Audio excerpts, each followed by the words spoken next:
My name is Cathie Grout, and I think I'm rapidly becoming known as the Rabbit Lady because I wrote a book called Rabbits Don't Get Lymphoma.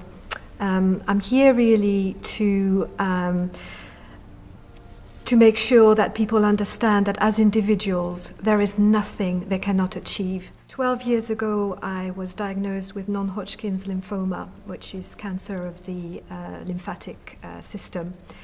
And 12 years ago, I wasn't the person I am now. I was heavily into suppressing any kind of symptom I had with pills. I had migraines quite often and was taking medication left, right, and center. And so when I was diagnosed, I fully expected to get treated with chemotherapy and radiotherapy. And my awakening to alternative ways of doing things actually took place when I was told that they could not treat me until they had found out exactly what type of lymphoma I had. But also because my tumors, I had very big tumors in my abdomen. Because they were so large, they were worried that my cancer was about to mutate to a very aggressive form, in which case they would have needed a different type of treatment. So there were loads of reasons why I had to wait before treatment. And the fact that I knew I had cancer and that, as I saw it, nothing was being done, I started to look for alternatives or for ways in which I could support myself. I was a teacher, but I was about to leave teaching because I could no longer be a teacher. The way we have to teach these days is nothing to do with teaching. It's child minding and brainwashing little children, which I can't bear.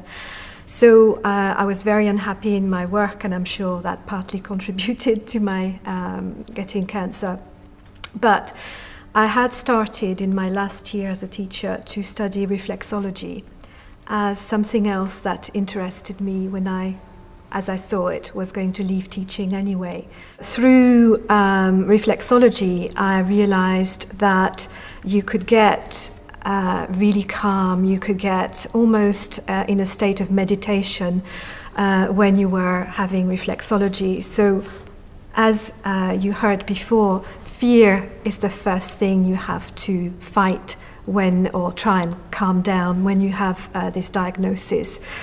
And I wanted to get back in control of my stress levels, and I started to have reflexology from a man who was very important in the way I eventually decided to deal with my cancer. And he's the first person who was honest with me as to what I was letting myself in for if I had chemotherapy. He said to me, "Cathie, don't have chemotherapy, it's going to kill you." So, when you're told so bluntly the dangers of a treatment that is so commonplace, it does make you think.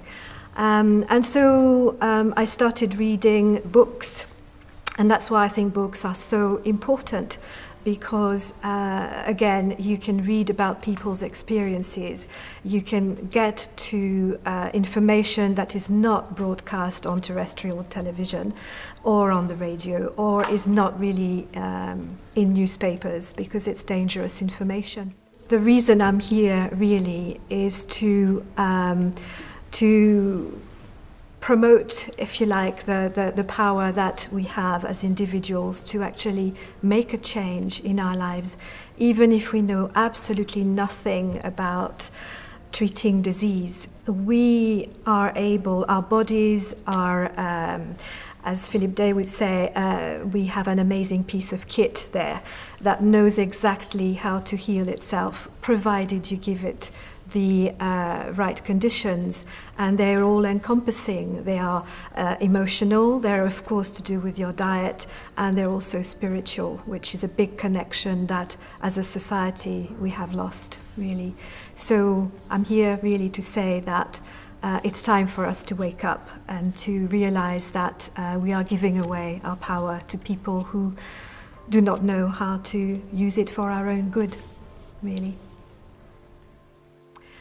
I think the era of the pharmaceutical industry being all powerful is hopefully coming to an end, because every day you realize there is information coming out about the research which they faked. They didn't actually publish all the results about their wonderful drugs and so on. More and more is becoming known about their dirty dealings. And so I think they're in the death throes, but of course they are kicking very hard and trying to make it very difficult for us not to have the choices that we should have when it comes to making decisions about our health. So there's all sorts of things happening, trying to make it illegal to sell certain things like apricot kernels, and say that they have actually an impact on cancerous cells. For instance, when it is a scientific fact that it is known, it actually targets a kind of dose of cyanide to the cancerous cells and spares the rest of your healthy cells. So how I see it unfolding, well, I hope very much that with more and more of conferences like this one, and more people becoming aware of the truth, of the fact that they've been brainwashed into being scared and feeling they had no power, no control, I'm hoping that, each individual is going to realize that in fact, they're much more powerful than they think they are. Because if idiots like me can get rid of their cancer doing nothing but changing, well, nothing but not having recourse to any conventional means of treating this disease, if I can do that, knowing nothing to start with about how to cure cancer, anybody can do anything. Before I had cancer, I was only, this removed from death. You can be in the depths of despair and not know it. You can survive on a daily basis and not know that, in fact, you're longing to die. You just see no future, nothing that you can enjoy. And I found that having this kind of kick up the backside, being told I had cancer, made me actually decide to choose at long last to live, and regardless of the consequences, regardless of the fact that I had to turn my life upside down. And that's and also what that taught me is that there was a whole dimension to my life that I was ignoring, which was my soul, my spirit. And one of the things I did when I had cancer was to meditate. I still do transcendental or practice transcendental meditation twice a day. And I found that helped me to reconnect to my soul, and therefore to my inner strength, my inner power. And